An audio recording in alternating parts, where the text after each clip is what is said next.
What's up, you guys? It's Steve here, and buckle your seatbelts. What I've got to share with you today is pretty crazy. Talks have erupted, and things are going to be going down today. This is your Build Back Better and stimulus check update. Now, you guys, those of you that follow me here on the channel know that right now the talks between Congress members on stimulus has paused because they're now turning their attention towards the filibuster and voting rights, and that is because it will directly impact stimulus. And here's how.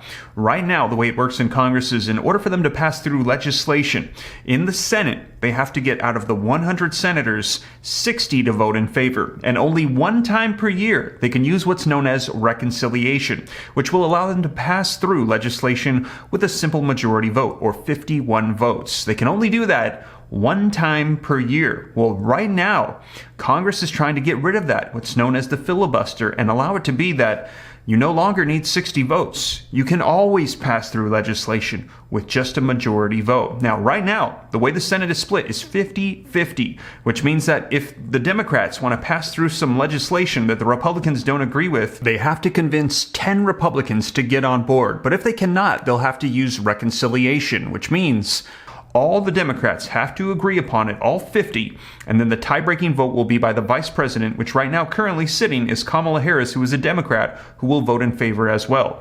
So that means that if they can pass this filibuster, they could have limitless majority rule or reconciliation to pass through as much legislation, as much stimulus as their party can agree upon. So right now, that is currently what is being pushed. However, at this time, not all the Democrats agree upon it.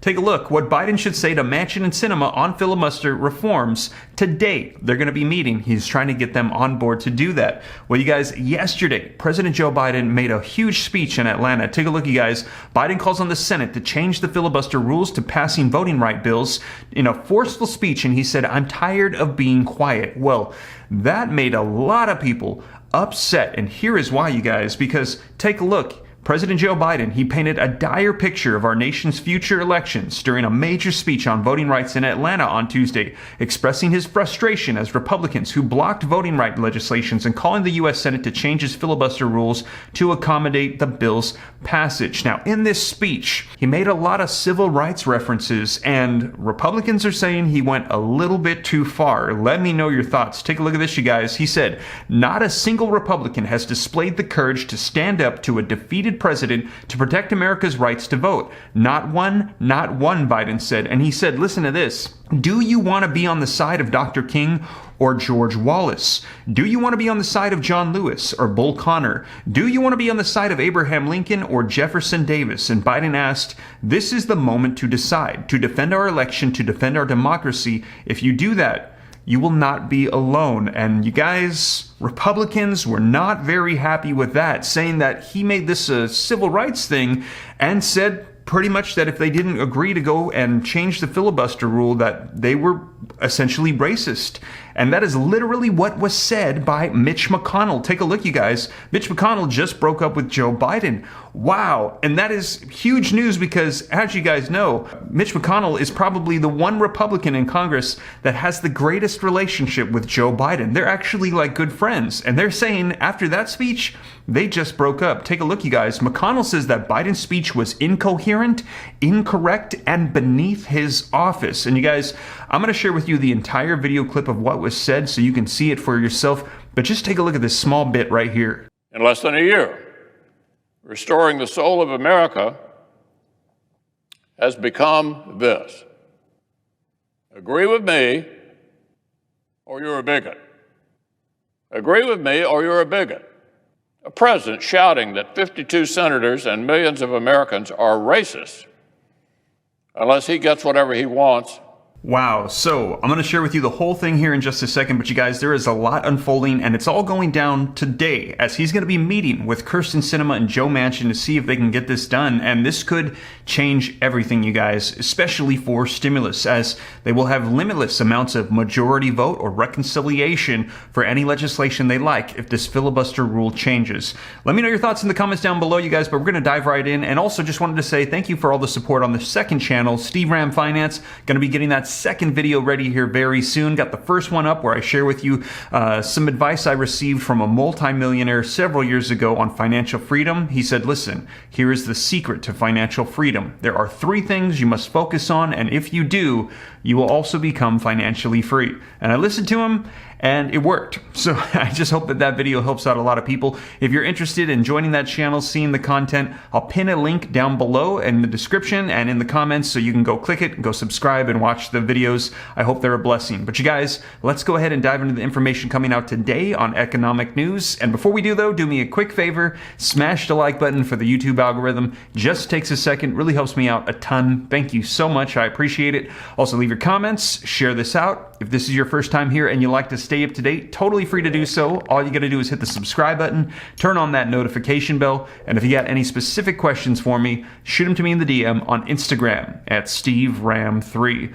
But with that being said, you guys, let's go ahead and dive right in. All right, you guys, so link in the description below to this article that came out from The Hill yesterday, and it says that McConnell says Biden's speech was incoherent, incorrect, and beneath his office. Now, I'm going to share with you the full speech in just a second, but just a little bit of context.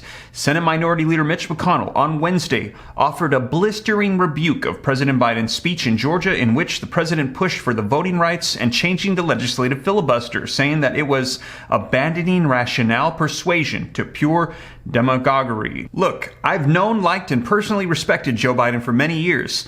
I did not recognize the man at that podium yesterday. The president's rant yesterday was incoherent, incorrect, and beneath his office. Yesterday, with the world's largest megaphone, he invoked the literal civil war and said that we are on the doorstep of autocracy, talked about domestic enemies, rhetoric unbecoming of the President of the United States. Man, take a look at this, you guys. 1 week ago, President Biden gave a January 6th lecture about not stoking political violence. 1 week ago. Yesterday, with the world's largest megaphone, he invoked the literal civil war and said we're on the doorstep of autocracy. Talked about domestic enemies. Rhetoric unbecoming of a president of the United States. In less than a year, restoring the soul of America has become this: agree with me or you're a bigot. Agree with me or you're a bigot. From lowering the temperature to invoking totalitarian states and the Civil War. So this inflammatory rhetoric was not an attempt to persuade skeptical Democrat or Republican senators. This whole display,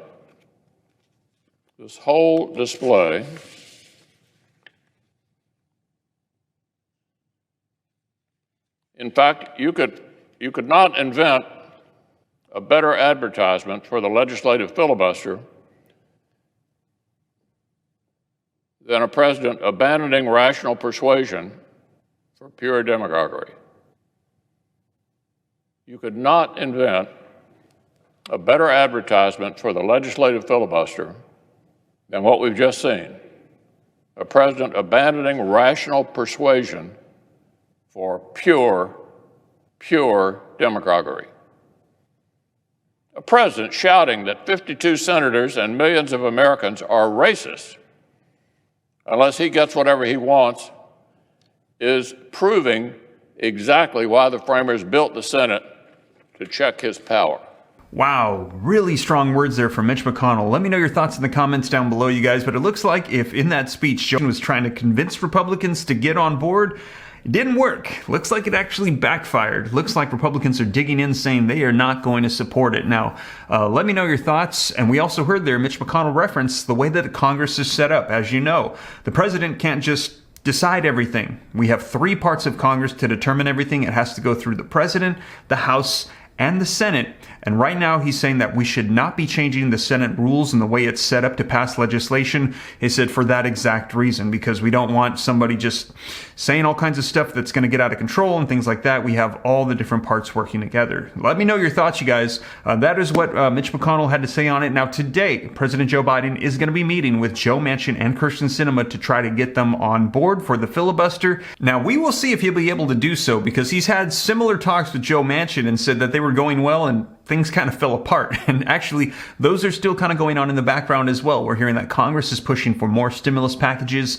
There's still talks going on between him and Joe Manchin for the child tax credits. As more information comes out on that, I'll be sure to let you guys know. But right now, today, we're going to be seeing if he can do this for the filibuster as well. Take a look, you guys, what Biden should say to Manchin and Sinema on filibuster reforms. Now, just to clarify, this particular piece from the Washington Post is an opinion piece. However, it does give us information about the meetings taking place today. And it says, President Biden will meet with Senate Democrats on Thursday, today, to make a private pitch for adjusting filibuster rules to get an up or down vote on the party's two voting reform bills, the Freedom to Vote Act and the John Lewis Voting Rights Advancement Act. Now, what could he possibly say that he has not said in public or in separate conversations with Joe Manchin and Kyrsten Sinema, the two holdouts on the filibuster reform? Well, in truth, there may be nothing, but he should nevertheless keep the pressure on the holdouts without giving them any excuse for a hissy fit.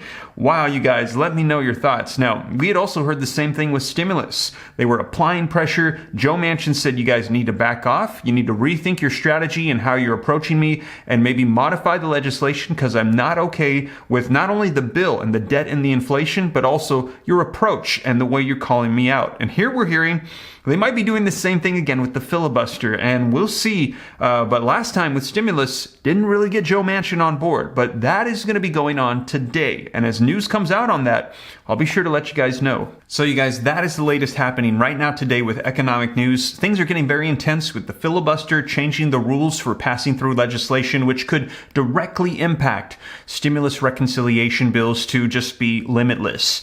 Let me know your thoughts. I will keep you up to date. And as always, you guys, thank you so much for joining me here on the channel. If you made it this far and you haven't already, don't forget, take a quick second, smash the like button. Helps out the channel a ton. I really appreciate it. Thank you so much. Also, leave your comments, share this out. Consider joining the second channel, Steve Ram Finance, to learn about growing wealth and personal finance. If you'd like to stay up to date on economic news here on this channel, hit the subscribe button, turn on that notification bell. And if you got any specific questions for me, I'm easy to get a hold of directly. All you got to do is shoot me a DM on Instagram at SteveRam3. But with that being said, you guys, I hope this reaches you well. I'll catch you in the next one. Take care. God bless. This is Steve.